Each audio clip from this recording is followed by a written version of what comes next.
I'm going to try to give a quick demo on how to do some basic MIDI mapping stuff in AUM. So here I've put Koala in an audio fader. I put it on the effects slot. You always want to put it on the effects slot so that you can route audio into it, which would be, you would do that with the instrument slot above, but trust me, you always want Koala in the effects slot.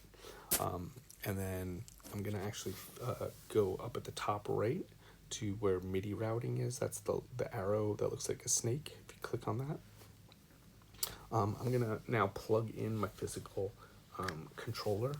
And now you see that the launch pad out is showing up along the top row. The top row is MIDI out. The right column is MIDI in. So in this case, we want to look for Launchpad MIDI out, and we want to route that into Koala in. So we click on the intersection between out and in, Launchpad MIDI out and Koala in, and that routes it. And so now if I leave the MIDI routing by clicking the little arrow again, the sneaky arrow, and we go into Koala, you can see when I press things on my launch pad,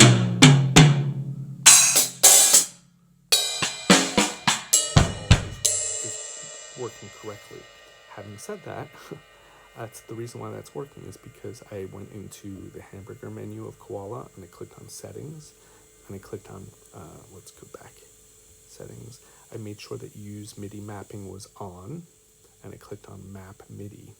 And what I did was I clicked on every single one of the pads and I clicked on a physical button on my controller, and that's how I got each one of them.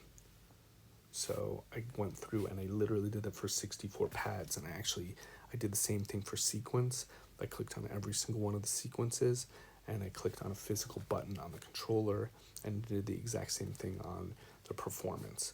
And you can see they're already mapped. So then I click stop mapping, and now everything should work. However, my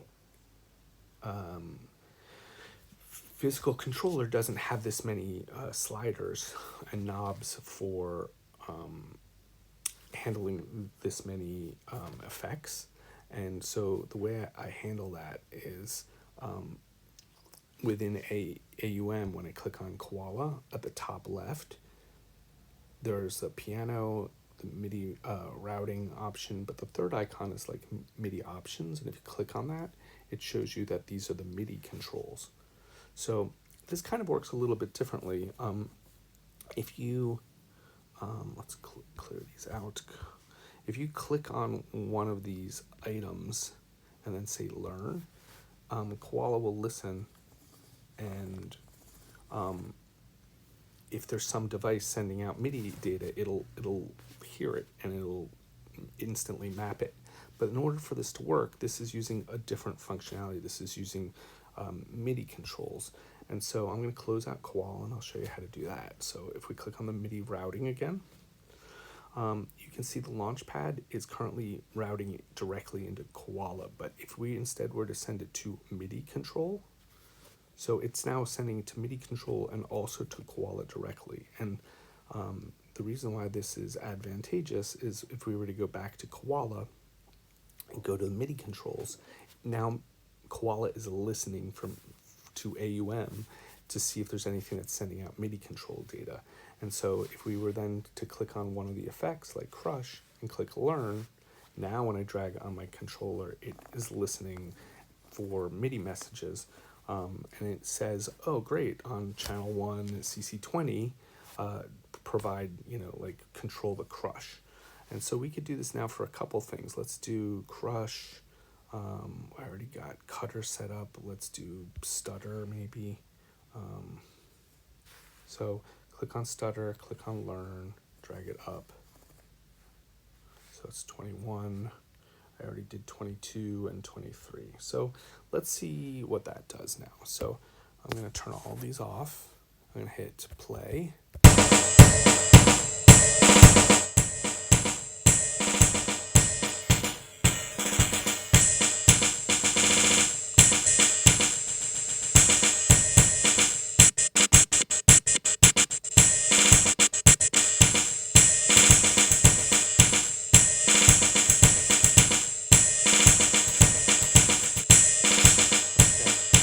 So that's mostly it. The only other thing I was going to show you was how to do something similar with an effect. So if we add an effect, unfortunately I don't have tape, whatever, fly tape I guess is what you're using, but we could bring in anything else. So I don't know, I'm trying to look for something that's appropriate.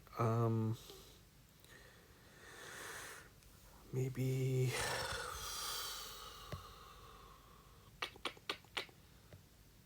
find something. Guess maybe we'll do a chorus or something. Slow machine. Why is this taking so long to find something? Should have been better prepared. My apologies here. Let's do this chorus. So the way this works is you do the same thing at the top left. You click on the little MIDI control options.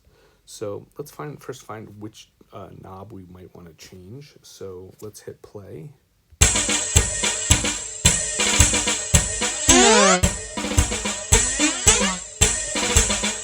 So that feedback knob, I got lucky my first try. The feedback knob sounds really wild. So let's see what that sounds like. So if we click on the MIDI controls and we go looking for it. So if you don't want to dive through all of these different menus, there's actually a shortcut at the top left. There's a little MIDI learn button, and now it says move what slider or knob you want to control on your controller. So on my launchpad now, I am gonna click on feedback. Oh, well, sorry, I clicked on the screen, I clicked on the knob on feedback, and now we can click learn again and move the slider. And so I'm moving on my launch pad, I'm clicking the slider. And then I can, if I click next, I can MIDI map more things, but I think for now, for our demo, that's probably fine. So now if I hit play,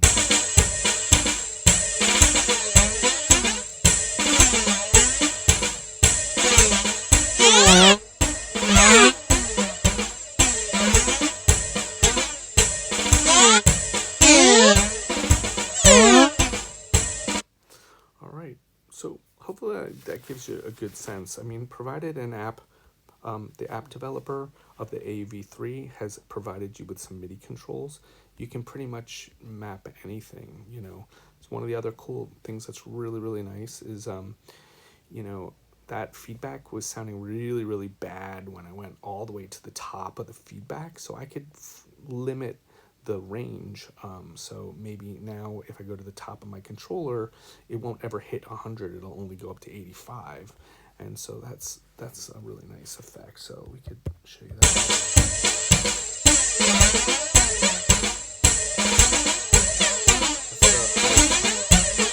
That's now the highest that my controller can go. Even though I'm going all the way to the top, it's limiting it to that value. Hopefully that's helpful.